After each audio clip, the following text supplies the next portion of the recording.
A couple of years ago when I was in college, I had no idea what I was going to do for work until one day a friend of mine said that he was getting into enterprise software sales and moving to Silicon Valley. I didn't know what that meant, but it sounded cool, so I started researching software sales, Silicon Valley tech sales, and that's what opened my eyes up to the technology industry. I'm from Ohio, and not many people where I come from end up in tech. So I got super lucky ending up at a technology company that has since IPO'd since I joined. Of course, I got equity, and I've been able to grow my income starting as a sales development rep, making $50K a year, to less than 3 years later, 25 years old, as an account executive, making over $140,000 a year. And in today's video, I'm gonna share with you what is software sales, what does SaaS even mean, and I'm gonna break down the nuances and talk about how you can get a job with no experience like I did, and how you can start to grow your career trajectory and make more money. That's really the purpose of this video, hopefully to educate and inspire you in some way to go off and make your life better and get into tech sales, or if you're already in sales, continue finding your success sooner rather than later. This is over day 150 in a row, putting out a new video on this channel, so make sure to destroy the like button now and subscribe to the channel if you haven't already. We talk all things sales, all things money, all things that you probably want to hear about, and hopefully they're relatable along the way. So if you haven't already done that, make sure to eviscerate the like button. We're in a constant day-to-day battle against the YouTube algorithm, and we're starting to come up on top because we just monetized the channel, so we'd really appreciate your help and support. That was a bit long-winded, so let's get into what is SaaS. And I'll talk about what it means to me as an account executive, what it means to you, and really what you should know. So SaaS stands for Software as a Service. So there's a lot of tech companies out there that make hardware, and then there's companies that make software. So what software do you use? And is that software something that you download and have to set up and host yourself, or is it hosted in the cloud? So all you do is log in, ease of use from your home computer, and all of a sudden you're in that platform, all of your data is stored. And I think the best example of this is Google. Think about the innovation of their software. You log into Gmail, you have your calendar, you have Google Docs, all of your data is stored. You can edit a presentation that you're working on with someone else, you can close it out, and all of it's saved. It's all housed in the cloud, and that's so innovative because it's free.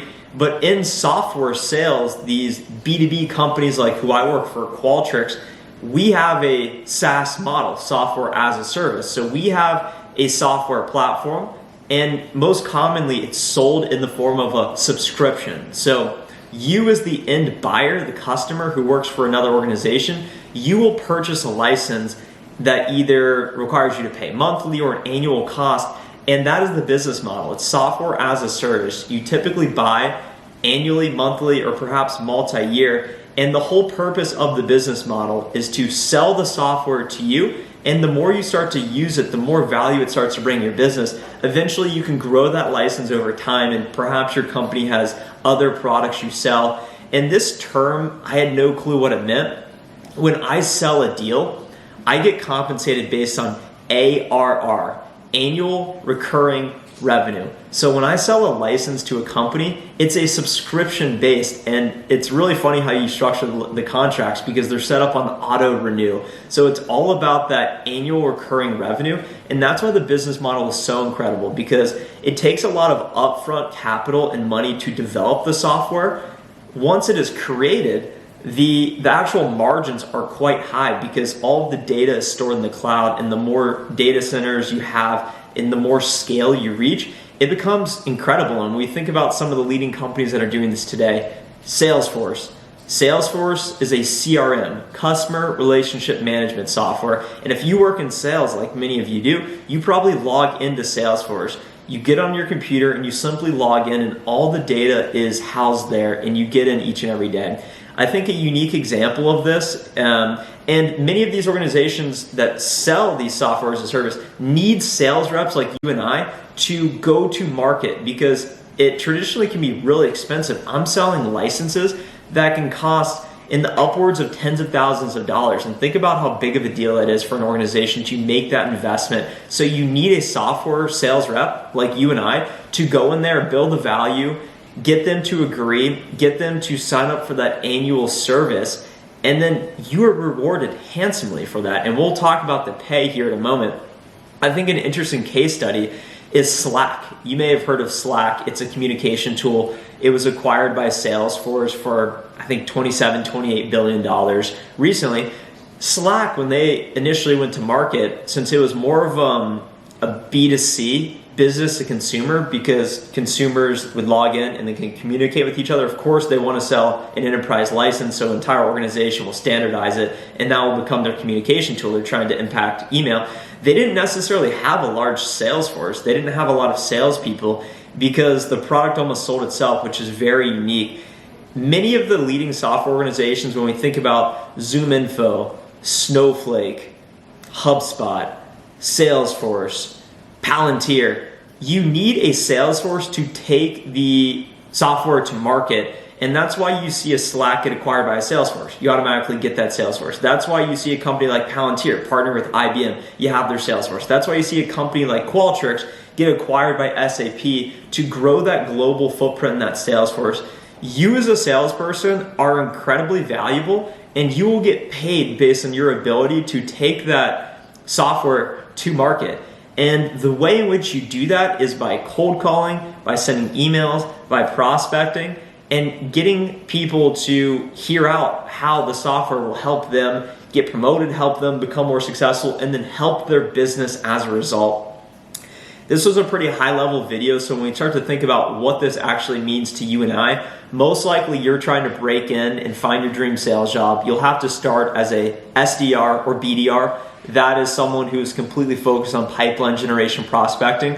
Once you earn your stripes, once you start to become incredibly proficient at all top of the funnel prospecting activities, you will then promote into an account executive like myself, someone who is in a revenue producing role. You will have a quarterly quota. It is a big deal, and that is when your earnings will go up because you're actually generating revenue for the organization. Eventually, as this comes full circle to my friend's dream of becoming an enterprise software sales rep, eventually when you earn your stripes as an account executive and show a consistent track record, you will then promote to an enterprise software sales rep. We've made countless videos on this, so check them out on the channel. It's the most popular video I've made, over 8,500 views. Software sales salaries and why they make so much. Check that video out after this. And it talks about your annual on-target earnings, the expected amount of money you should make on an annual basis can be in the hundreds of thousands of dollars because it's such a big deal. You're selling such large licenses. It's so complex. There's so many moving pieces. And it's fantastic. It's a great place to be.